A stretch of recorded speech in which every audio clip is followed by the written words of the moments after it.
नमस्कार friends. Recently मेरे पास एक पेशेंट आया जो कि 50 ईयर ओल्ड फीमेल थी और उनको करीब 5 सेंटीमीटर का लेफ़्ट किडनी में ट्यूमर था। 2 सेंटर्स पे उन्हें किडनी पूरी निकालने की सलाह दी गई थी, पर जब वो हमारे पास आए तो हमने सीटी स्कैन कराया, सीटी रीनल एंजियो और सीटी यूरोग्राफी कराई और उसमें यह पाया कि किडनी को बचाया जा सकता है। वो ऑलरेडी डायबिटीज़ था उनको 10 साल से और ब्लड प्रेशर भी था 10 साल से। हमने लेप्रोस्कोपिक पार्शियल नेफ्रेक्टमी या पार्शियल किडनी रिमूवल प्रोसीजर किया और पेशेंट की रिकवरी भी बहुत अच्छी हुई और 3 से 4 दिन में छुट्टी हो गई। और जो बायोप्सी रिजल्ट आया उसमें भी किडनी ट्यूमर पूरी तरीके से निकल चुका था।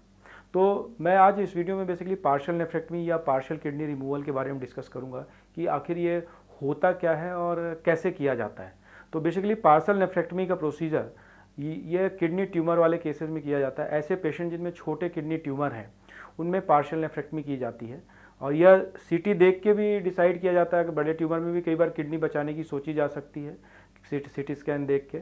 और ऐसे पेशेंट जिनको सिंगल किडनी है या ऐसे पेशेंट जिनको फ्यूचर रिस्क है किडनी डिसीज़ का, जैसे डायबिटिक पेशेंट, हाइपरटेंसिव पेशेंट या ऐसे पेशेंट जिनको किडनी की बीमारी है, इनमें पार्शियल नेफ्रेक्टमी ट्राई करनी चाहिए। और हम लोग यूजली लैप्रोस्कोपिक पार्शियल नेफ्रेक्टमी करते हैं। अगर मैं प्रोसीजर के बारे में बात करूं तो ये एक मेजर प्रोसीजर होता है, उसमें कॉम्प्लिकेशंस के भी रिस्क होते हैं। और जब भी हम पार्शियल नेफ्रेक्टमी का प्रोसीजर करते हैं we always take consent for radical nephrectomy also. मतलब हम जब भी हम पार्शियल नेफ्रेक्टमी का प्रोसीजर करते हैं हम पूरी किडनी निकालने के लिए भी पेशेंट को बताते हैं और रजामंदी लेते हैं, क्योंकि पार्शियल नेफ्रेक्टमी प्रोसीजर के समय ब्लीडिंग ज़्यादा होने पे या अगर अंदर लगता है कि ट्यूमर फैला हुआ है तो पूरी किडनी निकालने की भी आवश्यकता पड़ सकती है। पार्शियल नेफ्रेक्टमी प्रोसीजर करते कैसे हैं? तो पार्शियल नेफ्रेक्टमी प्रोसीजर करने के पहले सारे टेस्ट कराए जाते हैं, सीटी स्कैन कराया जाता है, ट्राईफेजिक सीटी स्कैन जिसमें सीटी रीनल एंजियो भी होती है और उसके हिसाब से फिर प्लानिंग होती है कि ट्यूमर कहाँ पे है, कौन सी नसें सप्लाई कर रही हैं और कैसे उसको कट करना है और कैसे सिलना है। उसके बाद ऑपरेशन करते समय सबसे पहले किडनी के आसपास के स्ट्रक्चर को, जो बड़ी आंतें होती हैं, छोटी आंतें होती हैं, उनको सेपरेट किया जाता है। उसके बाद फिर किडनी को मोबिलाइज किया जाता है। जब किडनी पूरी तरीके से चारों तरफ से मोबिलाइज हो जाती है तब फिर ट्यूमर वाला एरिया आइसोलेट किया जाता है, कहाँ पर ट्यूमर है। ट्यूमर वाला एरिया आइसोलेट करने के बाद जो खून की सप्लाई जा रही होती है किडनी में, जिसको हम रीनल आर्टरी और रीनल वेन बोलते हैं, उसकी ब्लड सप्लाई को बंद किया जाता है।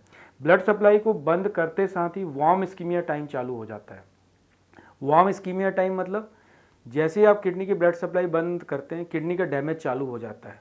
अगर वार्म इस्कीमिया टाइम आप मैक्सिमम आप 30 मिनट रख सकते हो। आपको जो भी काम करना है 30 मिनट के अंदर करना है। तो एक तरीके से मैं ये कह सकता हूँ कि एक रेस अगेंस्ट टाइम चालू हो जाता है। जैसे ही आप रीनल आर्टरी वेन बंद करते हैं आपको जल्दी जल्दी आपको ट्यूमर काटना भी है और सिलना भी है और ब्लीडिंग भी नहीं होनी चाहिए। और ये काम जितनी जल्दी हो सके उतना अच्छा है, उतना किडनी को डैमेज कम होता है। प्रेफरेबली विद इन 30 मिनट्स हो जाए तो बहुत अच्छा है। कई बार टाइम 35-40 मिनट भी लगता है बड़े ट्यूमर्स में, बट पूरी किडनी निकालने के से अच्छा तो यही है कि अगर 5 मिनट ज़्यादा भी लग जाए तो भी इतना फ़र्क नहीं पड़ता। यूजली स्मॉल ट्यूमर में 10-15 मिनट 20 मिनट में ये हो जाता है। और जैसे ही आप आर्टरी क्लैम्प करते हो, वेन क्लैम्प करते हो, ट्यूमर आप निकालते हो, ट्यूमर निकालने के बाद जो डिफेक्ट होता है उसमें देखते हो, ब्लीडिंग पॉइंट्स होते हैं, उनको सुचर के द्वारा या टाकों के द्वारा बंद करते हो और पूरे किडनी के डिफेक्ट को क्लोज कर दिया जाता है।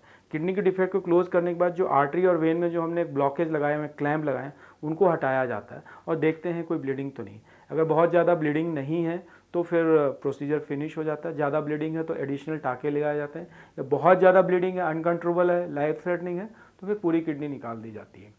ऑपरेशन में मेजर रिस्क भी होते हैं, स्पेशली ऑपरेशन के दौरान ब्लीडिंग हो सकती है, इसलिए हमेशा ब्लड अरेंज किया जाता है। ऑपरेशन के बाद भी ब्लीडिंग का रिस्क होता है, बाद में भी ब्लीडिंग हो सकती है। बाद में ब्लीडिंग होने पे दोबारा री एक्सप्लोरेशन के चांसेस 1 to 2% होते हैं। दूसरा, चूंकि आप किडनी के थ्रू काट रहे हो तो यूरिन लीकेज हो सकता है।